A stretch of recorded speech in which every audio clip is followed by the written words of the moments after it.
കോതമംഗലം രൂപതയുടെ കീഴിൽ പ്രവർത്തിക്കുന്ന ഉന്നത വിദ്യാഭ്യാസ സ്ഥാപനം Vishwajyothi engineering college Vazhakulam. Silver ജൂബിലിയുടെ നിറവിൽ അക്കാദമിക് മികവിന്റെ 25 വർഷങ്ങൾ പിന്നിടുന്ന വിശ്വജ്യോതിയോടൊപ്പം നിങ്ങളുടെ ഭാവി സുരക്ഷിതമാക്കൂ.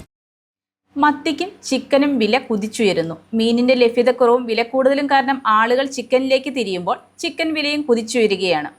1 കിലോ മത്തിക്ക് 400 രൂപ വരെയും കോഴിയിറച്ചിക്ക് 280 രൂപ വരെയും കോഴിക്ക് 180 മുതൽ 190 രൂപ വരെയും വിലയായതോടെ അടുക്കള ബജറ്റിൽ ചെലവ് കുതിക്കുകയാണ്.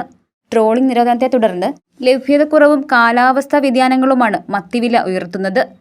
കോഴിത്തീറ്റയും കോഴിക്കുഞ്ഞുങ്ങളുടെയും വിലവർധനയാണ് ചിക്കൻ വില കുതിച്ചുയരാൻ കാരണം.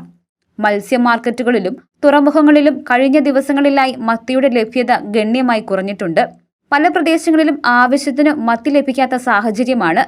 ലഭിക്കുന്ന മീനിനാകട്ടെ ഉപഭോക്താക്കൾക്ക് ഉയർന്ന വില നൽകേണ്ടി വരുന്നു. കുറച്ചു വർഷങ്ങളായി 10 മുതൽ 12 വരെ സെന്റിമീറ്റർ മാത്രം നീളമുള്ള ചെറിയ മത്തികളാണ് വിപണിയിൽ കൂടുതലായും ലഭിച്ചിരുന്നത്. എന്നാൽ ഇപ്പോൾ 18 സെന്റിമീറ്റർ വരെ നീളമുള്ള വലിയ മത്തി വീണ്ടും ലഭിച്ചു തുടങ്ങിയതായി മത്സ്യവ്യാപാരികൾ പറയുന്നു. ഇത് മത്സ്യസമ്പത്ത് മെച്ചപ്പെടുന്നതിന്റെ സൂചനയാണെന്ന പ്രതീക്ഷയുണ്ടെങ്കിലും ലഭ്യത വളരെ കുറവായതിനാൽ വിലയിൽ കുറവുണ്ടായിട്ടില്ല. മീനിന്റെ ലഭ്യത കുറവും വിലക്കൂടുതലും കാരണം ആളുകൾ ചിക്കനിലേക്ക് തിരിയുന്ന സാഹചര്യത്തിൽ ചിക്കൻ വിലയും കുതിച്ചുയരുകയാണ്. നിലവിൽ കോഴിക്ക് കിലോയ്ക്ക് 180 മുതൽ 190 രൂപ വരെയാണ് വിപണി വില. കോഴിത്തീറ്റയുടെ വില തുടർച്ചയായി ഉയർന്നതാണ് പ്രധാന കാരണം.